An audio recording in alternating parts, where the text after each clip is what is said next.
ladies and gentlemen.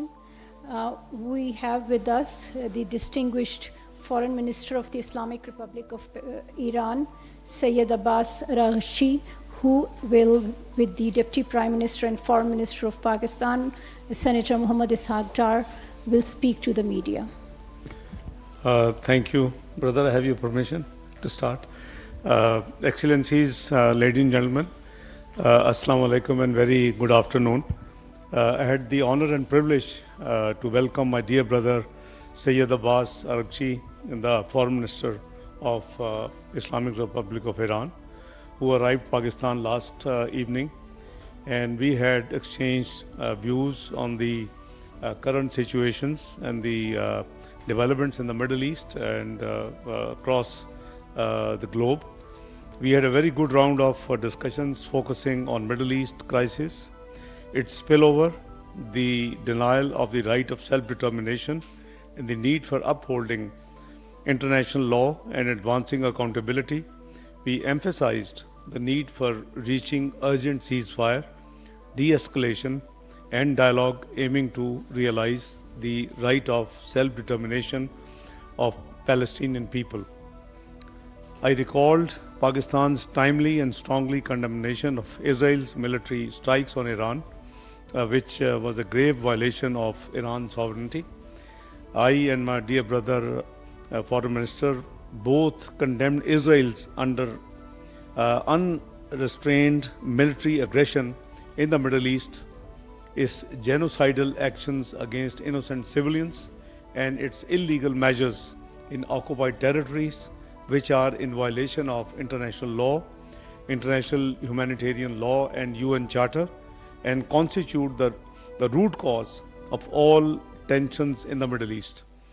I reiterated our call for establishing a viable, independent, and contiguous state of Palestine on the basis of pre-1967 borders with Al-Quds al-Sharif as its capital.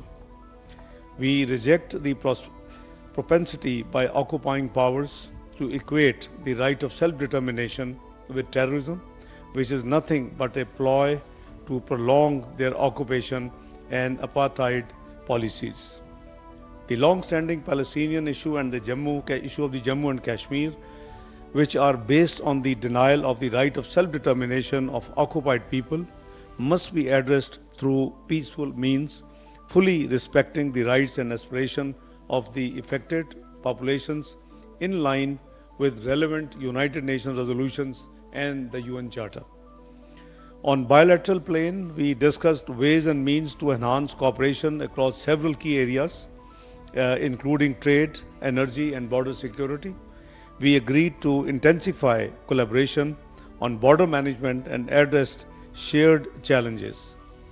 We underscored that the terrorism and extremism pose a serious threat to the regional peace and pledged to coordinate our joint efforts to eradicate these challenges.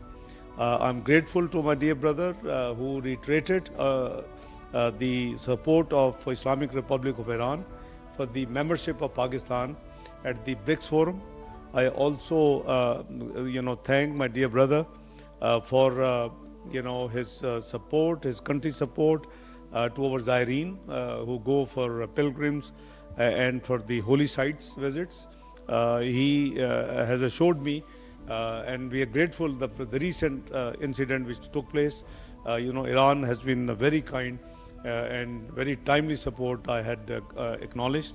Excellency, my dear brother, we also resolved that, in the upcoming joint Islamic summit in Jeddah, which has been scheduled on 11th of November, and probably its formal notice has not yet been received, but I assume in accordance with the standard practice, a day before the Council of Foreign Ministers would meet. So we have agreed that we would, pool our efforts in order to make sure that we come up with a joint approach to the issues which for which this joint summit has been called. I once again extend my profound solidarity and respect for my brother, His Excellency the Foreign Minister, Iranian people, and I admire for their leadership role in promoting the peace, progress, and prosperity. So we both resolved that any issue we have, or we, God forbid, we have in future, it must be resolved like a family, and we should work together jointly as a family and try and resolve. Thank you so much, brother. The distinguished Foreign Minister of Pakistan. Actually, I have nothing to add to what you said. You very comprehensively covered what we discussed today and the positions that we share in the region and in our bilateral relations. Well, on my share, on my own share, I have to say it is a great pleasure to visit the brotherly country of Pakistan as part of my ongoing consultations and with neighboring and regional countries at this critical juncture, given the current regional circumstances. You are well aware that the Israeli regime has committed blatant crimes and acts of genocide in Gaza and continues its widespread aggression in Lebanon and other places. These crimes have now spread to Lebanon. The Zionist regime further displayed its belligerent and aggressive nature by attacking Iran on October 26.